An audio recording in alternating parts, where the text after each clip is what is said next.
Good evening. I'm Andrew Chang. I'm Adrienne Arsenault. Tonight, a surge in coronavirus cases in Canada and more deaths. As tens of millions of Canadians move into a state of emergency. Don't go out unless you absolutely have to. Empty streets, stores closed. COVID-19 constitutes a danger of major proportions. The urgent appeal to stay home and stop the spread. With so many worried about paying the bills, help is coming. What CBC News has learned about a $25 billion aid plan. And Canadians anxious about stranded loved ones desperate to come home. I'm feeling scared, I'm feeling worried. And are you really washing your hands properly?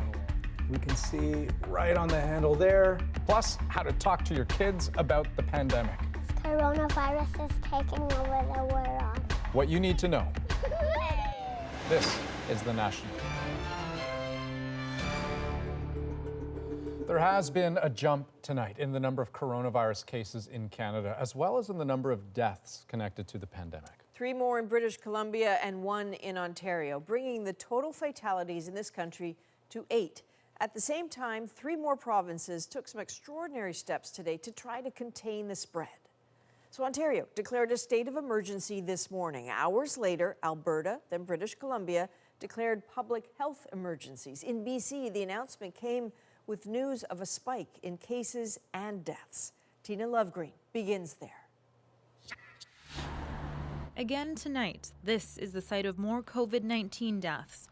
2 more residents at the Lynn Valley Care Centre, where already 4 have died. And we, as long as everyone else, grieve with those families. And this is truly another somber day.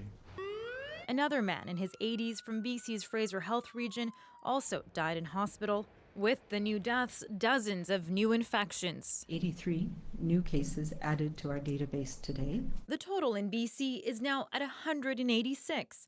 Across Canada, cases now hover at around 600, with many provinces adding new ones. The number of cases in Ontario has risen rapidly, and over the weekend, we noticed that the cases moved from almost doubled from 70 to 80 up to 170. In Ontario, the first death of a patient with COVID-19. The 77-year-old man was a close contact of another positive case. The deceased was in his 70s, had other pre-existing medical conditions that would put him at risk, and so the relationship between his infection and his death is under investigation. In New Brunswick, a boy under the age of 10 has tested positive, and PEI's sole case has sparked a warning. Anyone who took WestJet flight 3440 from Toronto to Moncton on March 7th is now asked to self-isolate. Hospitals around the country are preparing for what's to come, clearing beds, canceling elective surgeries. I can tell you that we're ready to look after patients in our hospitals who will have COVID-19. And health officials are appealing to everyone to do their part. The best way for us to come together right now is to stay apart. A message echoed across this country. Tina Lovegreen, CBC News, Vancouver. Now, Dr. Isaac Bogosh is an infectious disease specialist, and you're joining us from outside the studio. We're doing a little bit of social distancing. Now, it's easy to get caught up in the fervor and the anxiety of each new development. So you tell me, how do you see where we're at right now? Yeah, well, if we take a step back and look at the 30,000-foot view here, we can see that we're getting more and more cases day by day in Canada, and a greater proportion of those cases are locally acquired cases, meaning someone hasn't traveled anywhere, there's no obvious contact. These are locally acquired or community-acquired cases that are contributing to our case burden here. And so with all the measures that we've seen, be it travel restrictions, all the social distancing that we're doing, how long until we know whether it's worked? It really takes about 7 to 14 days after a policy is enacted for us to see the outcome of it. So the cases that we're seeing now are really reflective of policies that were enacted 7 to 14 days ago. And with the travel restrictions and all the social isolation measures that we're taking, we won't see the outcome of that for about 7 to 14 days from now. Okay, Dr. Bogosh, thanks very much. My pleasure. And so 5 provinces are under states of emergency tonight. Ontario, Alberta, and BC today joined PEI and Quebec, ordering nearly 24 million more Canadians to limit public contact. This was rush hour tonight in the country's biggest city, a staggering image of life under restraint during a pandemic. Ellen Morrow shows us how far the provinces are going and the hardship that could follow. From 3 of Canada's largest provinces today, the same stark message. COVID-19 constitutes a danger of major proportions. Decisive action is needed, and we are taking that action. This declaration of an emergency enables me to be faster, more streamlined and nimble. That means gatherings of more than 50 people are canceled. Recreational facilities like gyms and arenas are closed, as are entertainment venues like casinos and bars. Childcare centers, too, are shuttered. Mom Charlotte Dobo is worried about her son, Isaiah. He has autism and struggles without routine. This is a 24-hour-a-day, 7-day-a-week job, which has just become 100 times harder. While most restaurants in Alberta and BC can stay open, Toronto chef Alita Solomon is closing indefinitely. It's obviously the right decision to close. It's just sort of now, what do we do now? 5 provinces now, including Quebec and PEI, have introduced emergency measures, but are they enough? For everything that they do. This frontline doctor is calling for a nationwide shutdown. I'm the one putting the breathing tube in the patients who are going to have this disease. This will beat us if we don't act to get ahead of it. Still open malls, pharmacies, and grocery stores, including Toronto's St. Lawrence Market, though some are concerned about coming to work. It's totally up to them if they're going to show up for work. It's understandable. They have families to worry, so whoever is feeling uncomfortable. Worry and fear, emotion stalking Santiago Diaz. We need to pay a lot of things, and the people is not around here. Staying away for now in hopes the virus fades too. Ellen Morrow, CBC News, Toronto. Now, the Prime Minister today didn't rule out invoking the Federal Emergencies Act. He says the government's taking a closer look. But for now, as David Cochran tells us, his message to Canadians is twofold. Financial help is coming, and we need you to stay home. Like millions of Canadians, the Prime Minister is working from home at a time when doing just that has never been more important. Our doctors and nurses need your help. Your neighbors need your help. Vulnerable people in the community need your help. As much as possible, stay home. Don't go out unless you absolutely have to. Urging Canadians to stay home, urging those abroad to come home, but admitting for some it won't be possible. Not, he says, with 3 million Canadians out of the country at any minute and flights being canceled by the hour. And I think it is just realistic to know that there are some of them who will not be coming home in the coming weeks. The broader message was for everyone to follow the public health advice on hand washing and social distancing, and to brace for the long-term disruption that is necessary to slow the virus. We don't know exactly how long this is going to take, whether it takes weeks or months, but we know that every step of the way, we will be there to support each other. Supporting each other will take a lot of government money, so the House of Commons will be recalled to amend legislation to make employment insurance available to more people. Just one part of an aid package coming on Wednesday to take the financial stress out of social distancing as much as possible. We all agree we need to do whatever it takes. We have to put in place the measures to help us get through that period. Those measures will help people pay rent and buy groceries and support businesses to better times. Sources say the value of the package will be at least $25 billion. David Cochran, CBC News, Ottawa. So let's meet some of the people desperate for that kind of financial help. Many don't have the benefits or steady jobs and would otherwise slip through the cracks. Aaron Saltzman shows us what they're up against. Behind the eerie scenes of empty streets and shuttered businesses are people who suddenly have to figure out how they'll pay the bills. Depending on how long it goes, I might be in a pretty tight spot. The scope of the problem is immense. Hundreds of thousands of people on low incomes who can't work from home, with no sick leave or benefits, who can't even collect employment insurance. As it's set up right now, the vast majority of people don't qualify for EI because they don't have enough hours. The government has already extended some EI benefits for those who otherwise wouldn't qualify, if they're in isolation. But even people who will get employment insurance, like this cook who was just laid off, will see their income cut almost in half. It definitely will affect my life, not having the same amount of money coming in won't be as easy to deal with. So, more help is coming, as other countries show what can be done.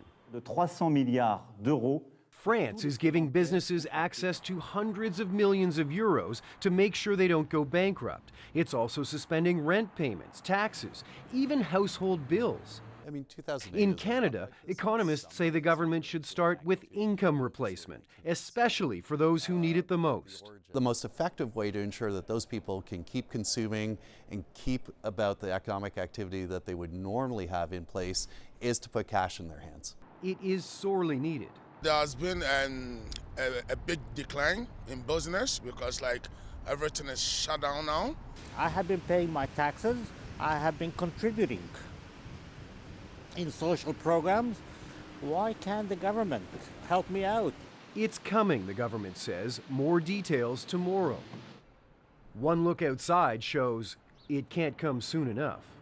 Aaron Saltzman, CBC News, Toronto. Well, now to another group of Canadians facing a lot of uncertainty tonight. They're outside of the country, and they desperately want to find a way home. Thomas Douglas spoke with some of them and looked into how the Canadian government is trying to help. Let's hope they answer. Mary Hill is trying yet again to reach her parents, stuck on a cruise ship with limited Wi-Fi and desperate for answers. It's not going through. Bill and June Hill had been enjoying themselves on the Norwegian Spirit. That's until the ship was denied port repeatedly. Now it's sailing off the coast of South Africa with passengers unsure how or when they'll get home. I'm feeling scared, I'm feeling worried, I don't know what to feel, and I just wish we could get some answers.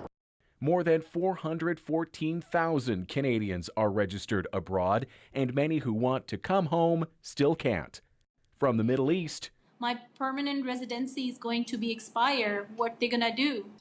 To Europe, I don't know if I'll be able to get home right now. And South America. We've been scrambling all day yesterday to try to get out, but to no avail. Travelers in Peru are the latest to feel stranded after the country shut its borders, deploying security forces to the streets. A few days after we got here, Carrie Roach had to pay an unplanned 15 days accommodation up front just to stay put. It's not just the 2-week quarantine here, it's getting home and doing another 2-week quarantine and not being able to go back to work.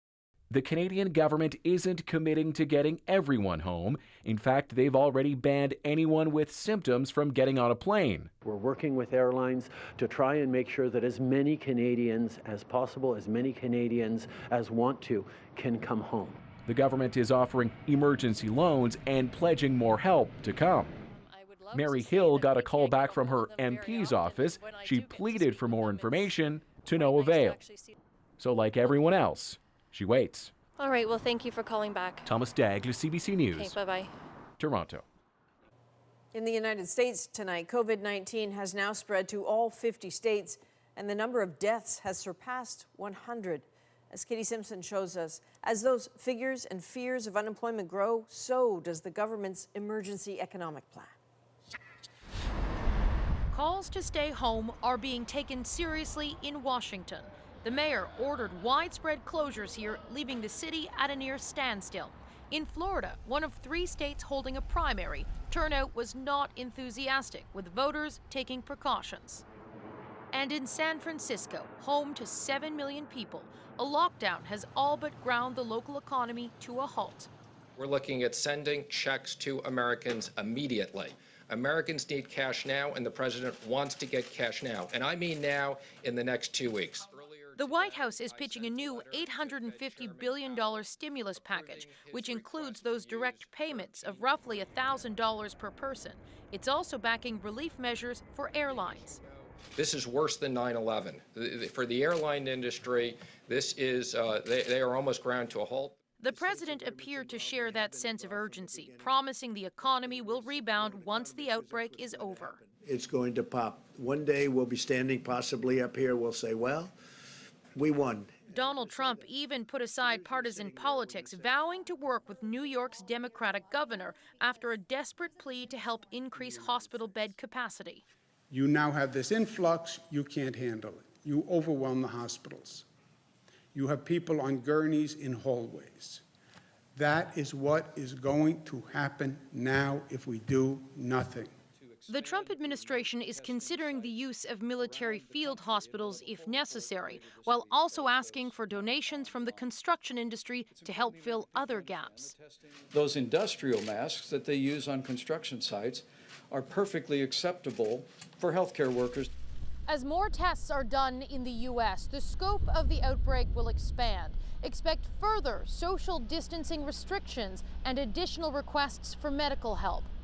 Katie Simpson, CBC News, Washington. Now, around the world, a number of countries have gone into varying degrees of lockdown. And today, a number of countries made a joint move to keep people out. Let me stress once more, we are ready to do everything that is required. The European Union is closing all external borders to most non-essential travel. That's for 30 days. There are some exceptions being made for medical staff and medicine, for example, and people can still, for the most part, travel within the EU. And in Australia, Prime Minister Scott Morrison has upgraded the official travel advice to an unprecedented level 4 in the country, urging Australians to abandon all overseas travel because of this pandemic. Non-essential indoor gatherings were also limited to 100 people in the country. And Morrison urged hoarders to stop panic buying, saying it has been one of the most disappointing things he has seen in response to the crisis. Acting quickly and decisively is critical when it comes to stopping the spread. And when the virus first appeared, Taiwan did just that. Vicadopia shows us why Taiwan's approach has been so effective and the lessons we can all learn from it. Every week, tens of thousands of people travel between Taiwan and mainland China, yet there are fewer than 80 cases of COVID-19 in Taiwan. The health minister says the Taiwan CDC has been preparing for this for years. Both Canada and Taiwan saw their first people infected with the coronavirus within days of each other, but in March, Canada's cases surged, while Taiwan creeps up only incrementally, even when adjusted for its smaller population. This analysis of Taiwan's response to COVID-19 credits the island's health officials for taking action early, boarding flights and screening for sick passengers. Passengers now fill out health questionnaires on their phones while at the gate. They could triage large number of passengers very quickly without having them lining up in the airport. Taiwan also tied together electronic patient files to immigration records, following up with those at risk based on their travel history, texting them to self-isolate if needed, and checking up in person, threatening fines if orders are ignored. I think in the Canadian context that would be viewed as rather dystopian. This doctor says Canadian privacy legislation would make Taiwan's level of data collection impossible, but she says Taiwan did the right thing with masks. Banning mask exports and price gouging. The military even took over mask production. I was actually kind of admiring that because my struggle with not having masks in my office has been an ongoing one for the past month. Taiwanese in self-isolation are delivered food and other supplies, as well as home visits to check on their welfare. At least you're treated like a person and not a virus. It's the combination of small gestures and big data that's given Taiwan an unprecedented edge over other countries in controlling COVID-19. Vicadopia, CBC News, Toronto. You've likely heard by now those urgent calls to stop the spread and flatten the curve. There's probably a pool of people who are truly infected out there that we don't know about. Up next, are we doing enough? And we put your questions to the experts. Plus, we keep hearing it's the single most important thing you can do. Wash your hands. Between the fingers, wash the back. But you may not be doing it right. I'm throwing caution. And later, musicians reaching fans around the world from the comfort of their own homes. We're back at 2.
Welcome back. When medical officials talk about COVID-19 in Canada, you have probably heard them mention flattening the curve. And if you don't know, here's what that looks like. So this curve represents the number of cases in Canada over time. The dotted line is our healthcare system's capacity. Without precautions, we'd see a big spike, more than the system can handle. With precautions, the number of cases grows more slowly over a longer period of time, and our healthcare system should be able to cope. Magda Gebrselassie looks at whether we're doing enough. If Canada is to succeed at delaying the outbreak and flattening the epidemic curve, we will all need to bring our best game. And that game's playbook is all about keeping people apart, as well as locating and isolating the sick and protecting the vulnerable. We probably could have done this earlier. We could have probably been more consistent. David Buckridge says these measures are necessary and effective, but things will get worse before they get better. In the next 2 weeks, even though we put in place these control measures, we're going to see an increase in the number of confirmed cases and probably an increase in the number of severe cases. It doesn't mean it isn't working. It takes time to see the results.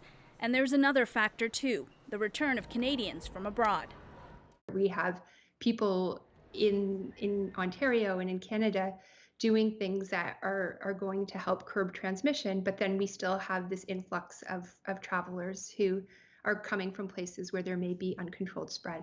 You know, just because we're not seeing immediate effect doesn't mean that what we're doing isn't having an impact.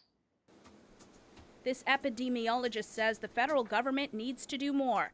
Close the border to U.S. citizens too, for one. He says officials also need to work harder to get the message out. TV ads and social media messaging with clear, memorable language. When people are panicking, it's very hard for them to absorb detailed information about how they should behave and so on and so forth. You know, I'd love to see a campaign of bumper stickers and buttons and whatever to say, cough in your arm, do no harm. A simple message that could have a big impact on that all-important curve. Magda Gebrselassie, CBC News, Toronto. Well, Claire Patterson, who's a Canadian, was teaching at an English school in Spain when the virus tore through that country. She spent a harrowing few days trying to get out and fled just before the town she was living in was locked down. Well, now, after watching a slow response and people not taking it seriously there, she posted her message for people in this country. Here's parts of it. All of my friends are there still. No one could fly back to their home countries because there's a fine for going outside. The hospital is devastated and is about to collapse. And people in Vancouver can't even resist going to a party. No one understands what's happening. We have the choice now to make a difference, to self-isolate if you've been in an airport, to social distance, to work from home. We have a choice to flatten the curve. Okay, still ahead tonight. We put your COVID-19 questions to the health experts, what you need to know as the number of cases rises. But first, why washing your hands is so important and some tips for doing it right. We'll be right back.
Well, there is no advice we've heard more of in the wake of this outbreak than wash your hands and don't touch your face. But easier said than done. For starters, most of us don't actually wash our hands properly. So early last week, notably before many of the current restrictions we have now were put into place, I got a lesson on why getting it right is so important.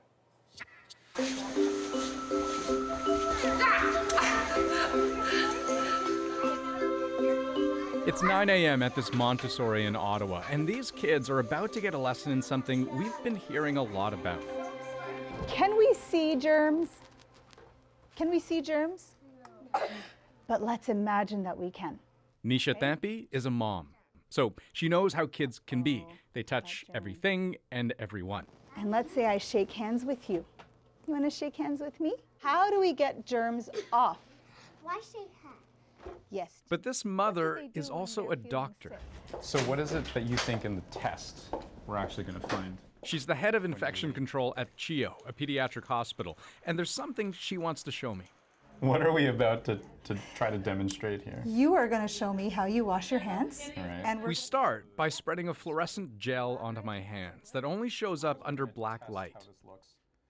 Okay, so you can see the white Oh yeah, it's like a kind of white chalkiness, right? chalkiness, that's right.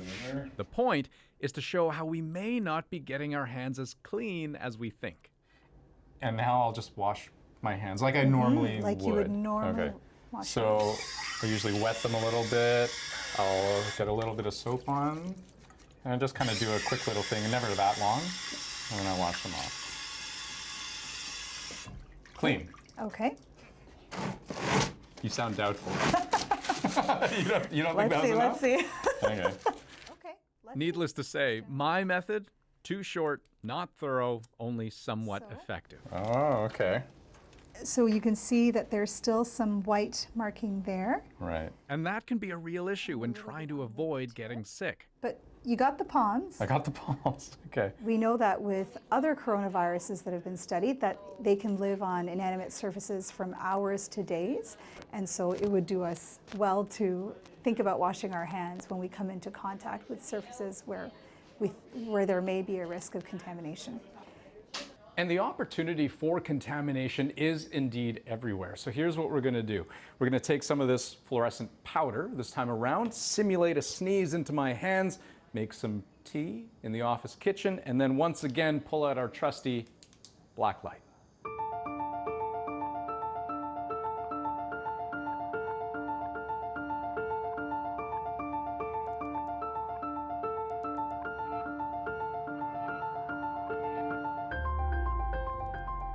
What you start to realize very quickly is how many things you touch with those dirty hands in doing the simplest of tasks.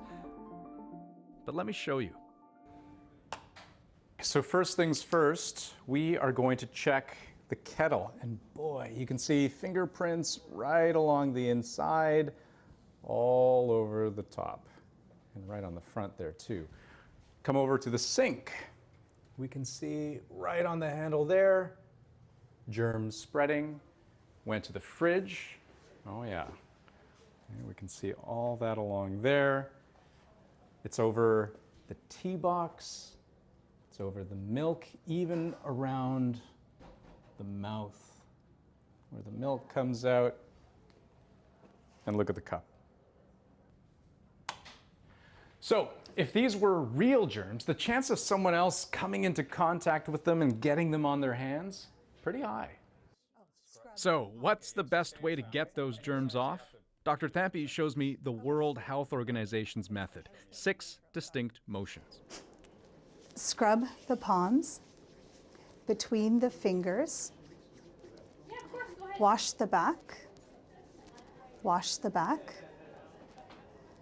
Twirl the tips around. Scrub them upside down. Thumb attack. Now, if all that, especially the last bit, sounds a tad childish, well, that's the point.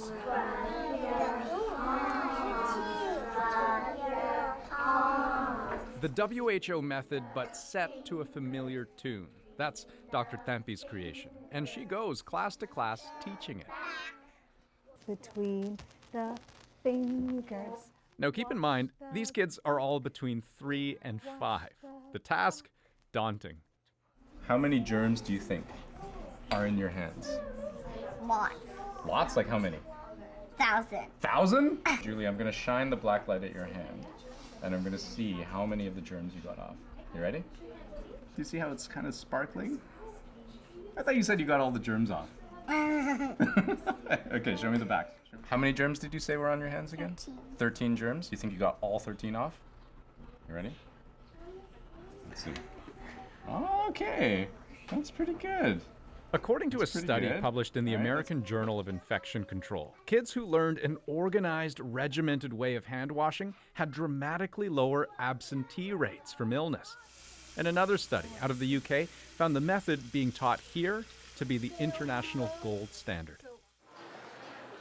In case you're wondering, these very same steps apply to hand sanitizer as well. And technique is important because it's only a matter of time before something that's gotten onto your hands gets onto your face. We do it to ourselves all the time.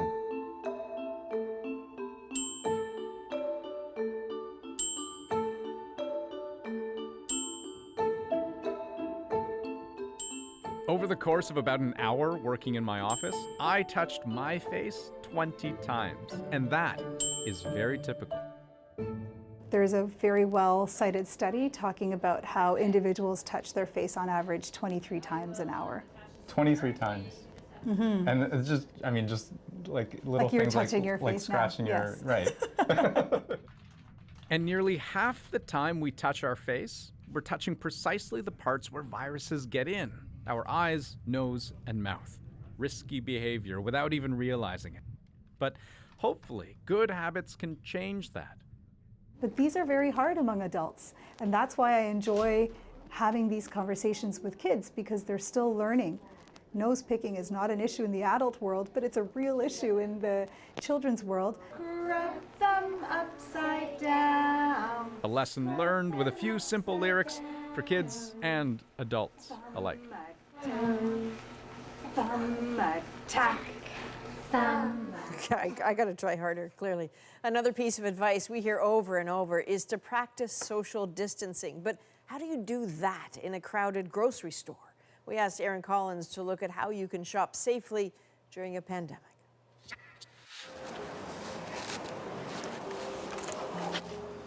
What you need to do to reduce your risk while you're grocery shopping is pretty simple. On your way into the store, remember to wash or sanitize your hands. You might want to think about sanitizing your cart too. When you're shopping, don't touch the produce unless you're buying it, and never touch your face. Remember, try to keep your distance from other shoppers and staff. A meter or 2 is best.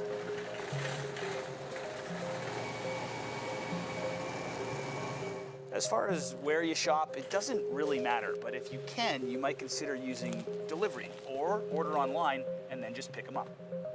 As for who should be shopping, let's state the obvious first. If you're not feeling well, you shouldn't be here. Same thing if you're elderly or you have a compromised immune system. And if you are healthy enough to shop, maybe think about picking up a few things for those that you know that can't.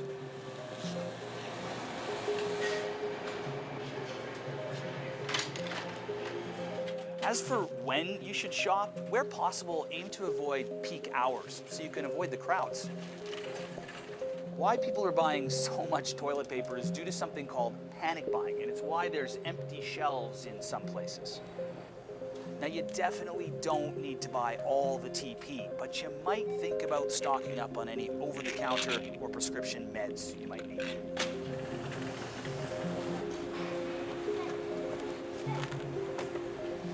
On top of food, it's a good idea to have enough cleansers and other supplies to last a couple weeks. Remember, keep your trips to the grocery store to an absolute minimum. And when you do get home, you might want to give your fruit and veg an extra good scrub. And on your way out, you got it, wash or sanitize your hands again.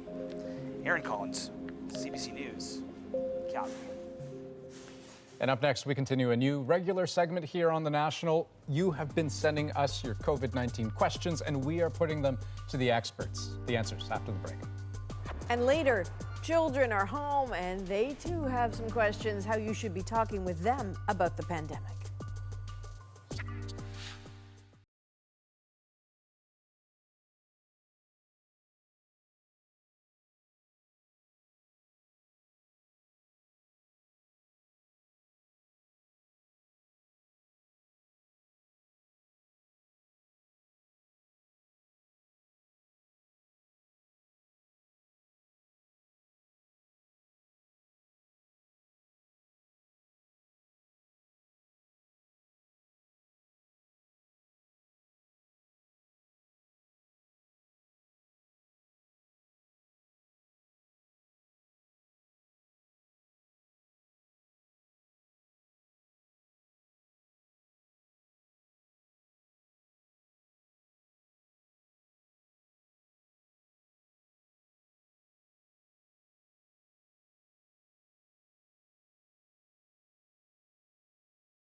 Welcome back. Right now, trying to stay safe and keep others safe can be a constant preoccupation, and everyone handles that stress differently. But just about every single one of us has questions, which every night we are trying to get answered by doctors, one at a time. So tonight, to help us out, Dr. Isaac Bogosh, an infectious disease specialist at University Health Network in Toronto, and Dr. Samir Gupta, a respirologist who also teaches at the University of Toronto, and both of you joining us from outside the studio. Thank you for making the time, for being with us. Dr. Gupta, I'll start with you. Question number one. Should I be disinfecting fruits and vegetables that I buy from the grocery store? And if so, how? Well, so that's a tough one. I think the first thing to say is that, COVID-19 days are not the days that people should be going out and palpating 10 mangoes to find the most ripe one. So if you touch it, you buy it. But if you are buying produce, you don't know who else might have touched it. So the safest thing to do is to bring it home and to wash it down with soap and water, particularly if you're going to be consuming the skin and particularly if you're not cooking it. Right. And talking about food, I mean, Dr. Bogosh makes me think of delivery, takeout, coffee. Is all that safe? In general, I think it would be rather safe. But of course, we know that other people have been handling this. They might hold the bag and pass the bag to you. So I think just adherence to hand hygiene is appropriate. And after, you get your bag and you take your food out of the bag, it's just a good idea to wash your hands with soap and water or to use an alcohol hand sanitizer. Okay, Dr. Gupta, next question for you. Are children really more resilient to this coronavirus, and why? So just looking at the numbers, it looks like a lot fewer children were infected from the original studies that are coming out of China and other places now, around 1%. And so that does suggest that they either don't get it or they're better at fighting it off. Several theories around that. One of the theories is that there are 4 other coronaviruses which are sort of the cause of common colds. And one theory is that, kids are always getting sick, so they may have more recently had one of these coronaviruses so that when they get exposed to the novel coronavirus, their immune system is kind of primed and ready for it. Okay, Dr. Bogosh, next question for you, also from a parent, I suspect. Can my child have sleepovers or get together in small groups? I think there's a bit of nuance here. And of course, we're told to really practice social distancing and really keep our space between other people and really not get into large congregations of individuals. Having said that, we're social creatures and we have to live our lives. And this is obviously going to have a large psychological impact on people in addition to, a clinical impact if people get this infection. So like really small gatherings, I think if everyone's healthy and well, between a small group of people, like a couple of kids having a sleepover, is probably acceptable. But, if this is going to be one of those big birthday parties with, 10 or 15 kids coming over, that's out of the question. But with just a couple of kids there, I think that's reasonable. Okay. Dr. Gupta, next question for you. Could schools be shut down even longer than they already have? I think definitely. I think people need to get ready for that possibility. Already some schools have extended the closure by a week. As long as we're talking about social distancing, we're not going to be in a position to say it's okay for kids to go back to school. That really is the opposite of social distancing. I think people need to think about strategies to start educating their kids at home as this period gets longer and longer. Dr. Bogosh, is it safer to meet other people indoors or outdoors? I don't know. That's a tricky one. We're going to be meeting people, and of course, keeping our distance from them. And when we think about out of doors, if we talk about droplet particles, that how this can be transmitted through droplet particles, usually those don't float around in the air. They sort of land within a foot or two from where they're released from somebody. So, maybe technically it might be slightly safer outside, but I think it might actually just not be that relevant. Okay, and Dr. Gupta, we've got time for one more question. This one's for you. Can COVID-19 cause long-term damage to your health? So I would say not for most people, but for people who get really sick, certainly that's a concern. We know that it can cause pneumonia.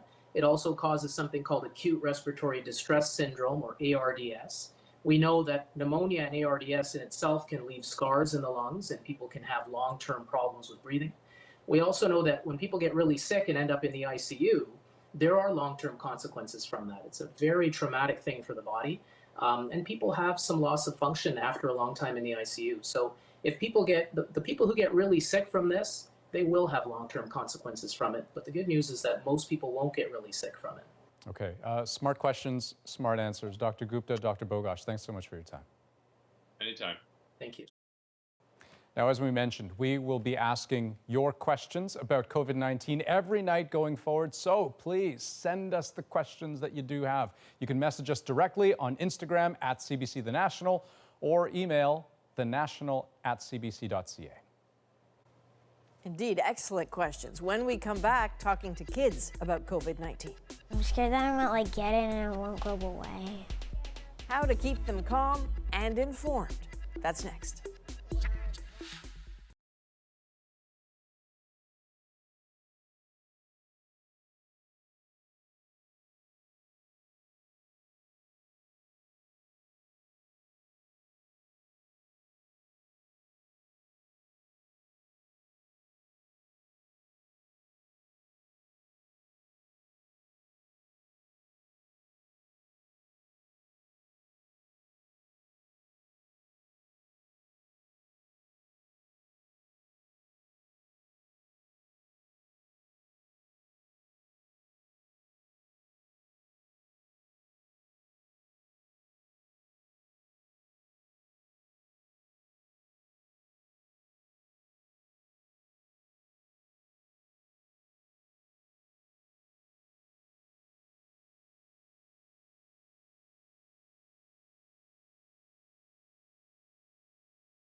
Pockets Warhol is an artist.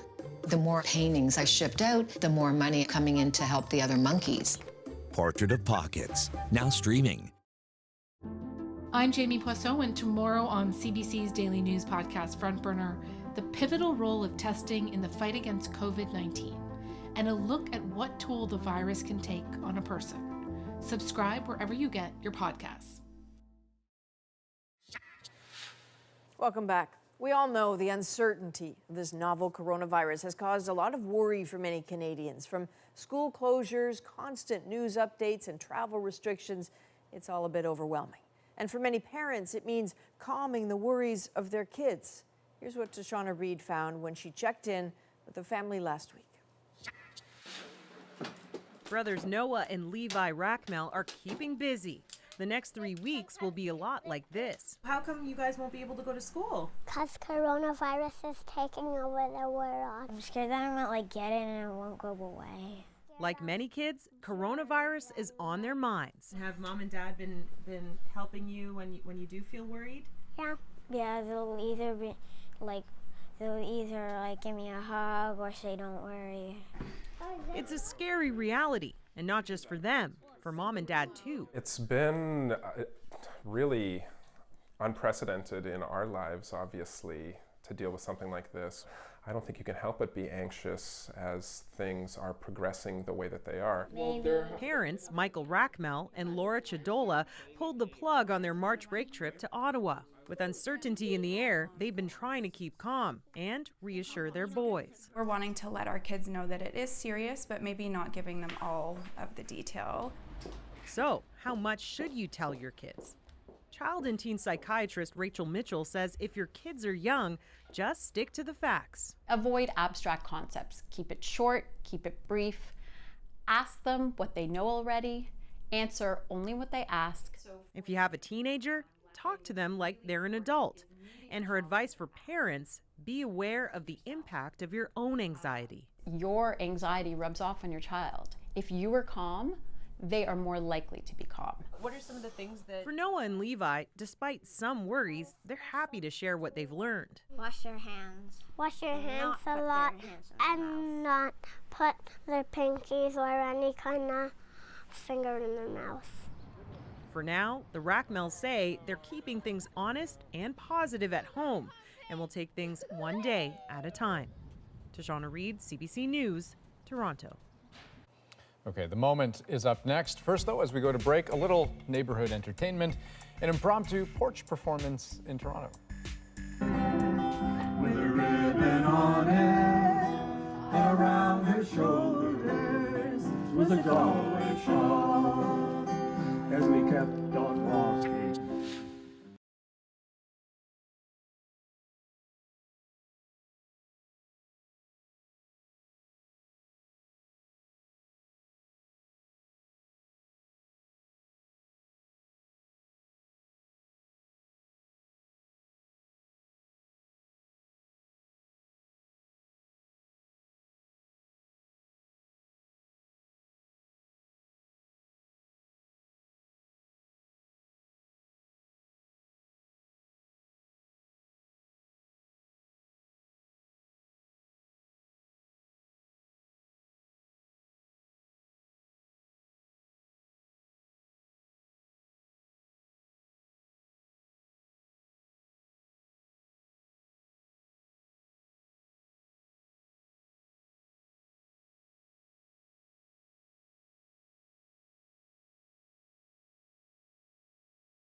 I don't really know how to work this, like it's a miracle.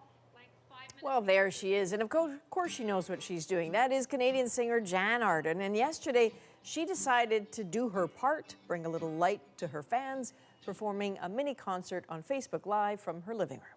And she's certainly not alone. Music venues are shut down. But as they say, the show must go on safely, just with a little social distancing. And that is our moment.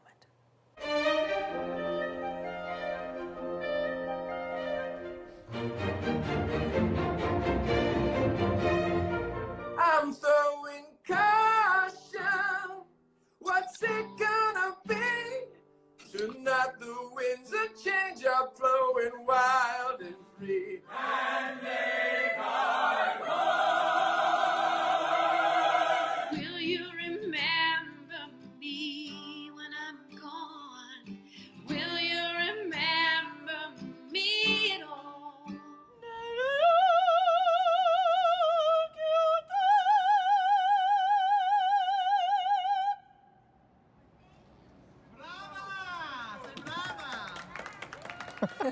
So, can I be honest? Just so when I first heard about these sort of free concerts being posted online, my first thought was, don't we have every iota of entertainment already available on YouTube? But no, but this is actually quite nice in the end. It's a very human thing. Yeah. And it's about the shared experience. When we're all separated, to be able to come together in some way in front of a TV or phone, it's kind of nice. That is the National for March 17. So before we go, remember, you can always turn to CBC News Network for the latest on COVID-19. It's now free for all cable subscribers and available for everyone to stream online and on GEM, no matter where in the world you are.